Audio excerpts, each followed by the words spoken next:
अस्सलामुअलैकुम वरहमतुल्लाहि वबरकातुह। मैं आयशा रुमाना हूँ, सैफुल्लाह खालिद की बीवी हूँ मैं।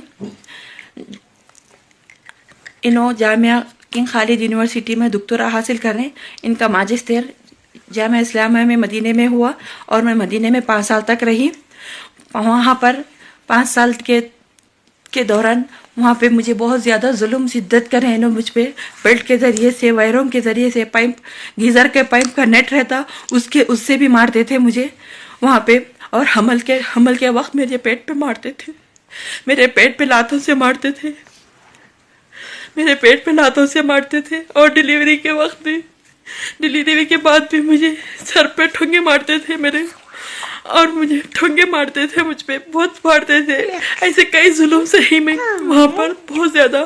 और मेरे वहाँ पे माँ बाप आने के बाद, माँ बाप से रब्ता नहीं कराया मुझे, मदीने में रहे तक कई मेरे इल्तिजा करने के बाद कराए, लेकिन उस वक्त भी मुझे मारते थे। ऐसा बोलते क्या, वैसा बोलते क्या, मारते थे। और इनके सामने रहते हुए मेरा रब्ता होता था। और मदीने में आने के बाद मेरे माँ बाप मदीने में आए थे हज के लिए, उम्रे के लिए आए थे। तब उन्होंने ना मेरे माँ बाप खूब दखल अंदर नहीं लिए, घर के अंदर भी नहीं लिए थे। और मेरे बच्चा पैदा हुए वक्त, मेरा बच्चा मोहम्मद पैदा हुआ, डीएनए टेस्टिंग कराए। ये बच्ची के टाइम पे भी डीएनए टेस्टिंग कराने की कोशिश करे।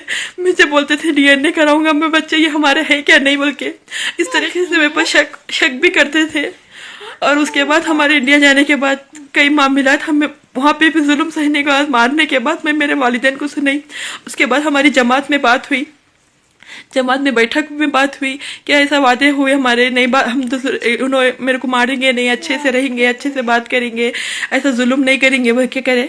लेकिन यहाँ पे आने के बाद फिर अब आने के बाद फिर वैसा शुरू कर दिया मुझे। यहाँ पे आने के बाद भी मुझे ऐसे पचकड़ा मारते थे मुझे, ये कान से ये कान, 2 कानों पे मारते थे। मारे तो कान मेरे 20 दिन तक मेरा इलाज नहीं हुआ उसका। और तकरीबन मेरे को 10-15 मारा, 2 कानों पे ऐसा, 2 हाथों से ऐसा लेके मारे मुझे। उसके बाद मुझे यहाँ पर आने के बाद जानलेवा हमला हुआ, जिसकी वजह से मैं दिल टूट गया मेरा इनके साथ रहने का।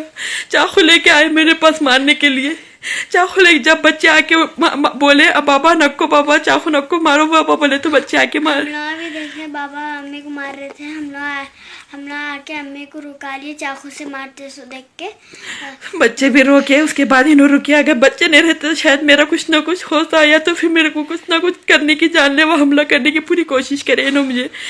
और ये बात मैं सास ससुरों को भी खबर करी कि मैं यहाँ पे मेरे साथ ऐसा हो रहा। बोले तो तुम लोग मियाँ बीवी है, मैं क्या भी कर लो, कैसा कुछ भी करके छोड़ दिए मेरे सास ससुरे भी।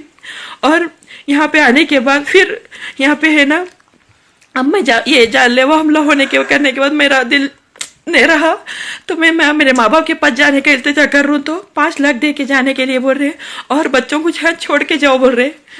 माँ को यहाँ पर रुक लो बोल रहे, बाबा अम्मी को जाओ बोल रहे, हमारा को यहाँ रख लेना चाह रहे हैं मेरे पास।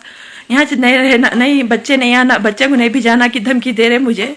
मेरे बच्चे के साथ नहीं रहना, मेरे बच्चे होना है तो यहाँ से रहो बोल रहे, बच्चे को यहाँ से रख लेते बोल रहे, लेकिन मैं अकेली जाओ बोल रहे। लेकिन अब्बू मैं मेरे बच्चों के साथ आना चाह रहा हूँ अब्बू, मैं मेरे 5 बच्चे आना चाह रहे वो आपके पास। अब्बू मेरे बच्चों के साथ आना चाह रहे अब्बू। और इन्होंने इल्ज़ाम लगा रहे कि कई उन्होंने खुद क्या कर रहे नहीं मालूम, लेकिन मेरे ऊपर इल्ज़ाम लगा रहे, मारा वो खुद से मार ले रहे, या फिर कुछ कर रहे, बच्चों के सामने बता रहे अम्मी मारे बोल के बता रहे। लेकिन मैं बच्चों के नहीं मारी, मैं उनके ऊपर हाथ नहीं उठा सकती। मैं वो जो भी है इंशाल्लाह अल्लाह बदला लेंगे बोल के छोड़ दी मैं। लेकिन बच्चों के सामने बोल रहे कि मैं अम्मी मारे तो बोल रहे।